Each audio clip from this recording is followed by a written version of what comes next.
nise inararibonye mu gusoma ibitabo, ntekereza ko ntaba mbeshye nk'umuntu umaze gusoma ibitabo, ntekereza ko birenga 100 cyangwa se nabyo birenga. Kimwe mu bibazo abantu benshi bakunda kumbaza ni gute umuntu asoma igitabo akakirangiza. Ikindi kibazo abantu bakunda kumbaza ni gute utangira igitabo, cyangwa se gute ugira kamere, niba ariko navuga personalite nyine, ugahora uri umuntu ukunda gusoma ibitabo. Rero ngizi tips 5 ntekereza ko zagufasha nk'umuntu ushaka gutangira gusoma ibitabo, cyangwa se n'umuntu utagisoza ibitabo, cyangwa se n'umuntu umaze igihe waracitse intege. Tip ya mbere nakubwira ni gutangira gutekereza ko kugira ngo nsome igitabo ntago ari kugira ngo memorize, ntago ari kugira ngo ibintu mbinywe, ahubwo intego yabyo ari kugira ngo mbishyire mu bikorwa. Tuvuge niba se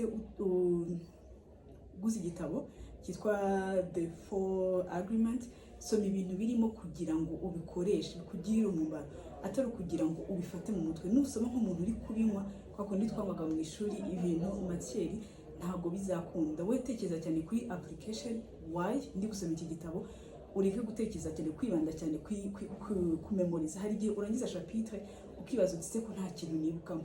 Tekereza ko akantu k'ingenzi nyine ugambiriye kugira ngo kazagufashe mu buzima, kugira ngo ujye ugenderaho. Icya kabiri rero ni ugufata telefone yawe ukabashyira mu kindi cyumba. Ntabwo mvuze ngo ushyire kuri silence. Iyo ushyize muri silence uba tente kureba kuri Twitter, notification ziraza, abantu baraguhamagara, ibintu nk'ibi ngibyo. Fata telefone yawe uyimure, ushyire mu kindi cyumba, ubundi usome. Icya gatatu rero ni ukugena umwanya wo gusoma. Schedule igihe cyo kugira ngo ujye usoma, nk'ukuntu ugira umwanya wo kujya muri gym, nk'ukuntu ufata umwanya wo gusura inshuti n'abavandimwe, naho gira uwo mwanya wo kugira ngo usome. Ufate iminota 5, 10, 15 ku munsi wawe, uyiblock, uvuga uti uko bigenda kose iyi minota 5 ndaza gusoma. Ngiyewe ku giti cyanjye iyo ntabashije gusoma, iyo maze igihe ntasoma, ngerageza kugendana igitabo. N'ubwo ngo ahantu ngiye hose, niba nicaye nka serivisi nagiye gusaba, nkaba nabumbura cya gitabo, iyo nasoma page imwe.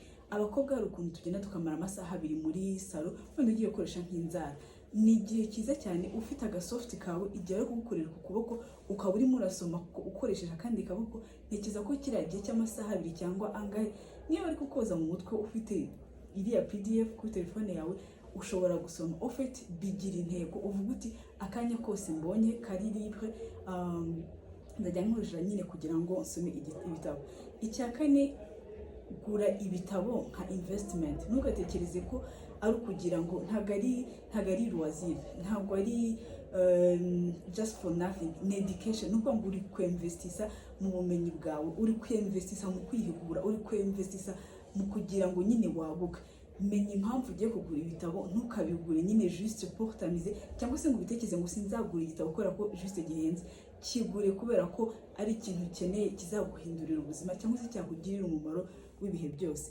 Icya gatanu rero, ari cyo navugaga cy'abantu badahajya basoza ibitabo, ntacyo bitwaye kuba igitabo utagisoza. Ni ibintu biba ku bantu bose.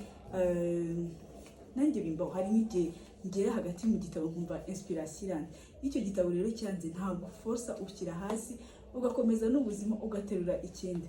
Ndumva rero izo nama uko ari 5 ntacyo zitwaye. Niba hari n'indi ufite watubwira muri comments, cyangwa se ukaba wadusangiza muri DM. Imana ibagirire neza, ndabakunda, bye.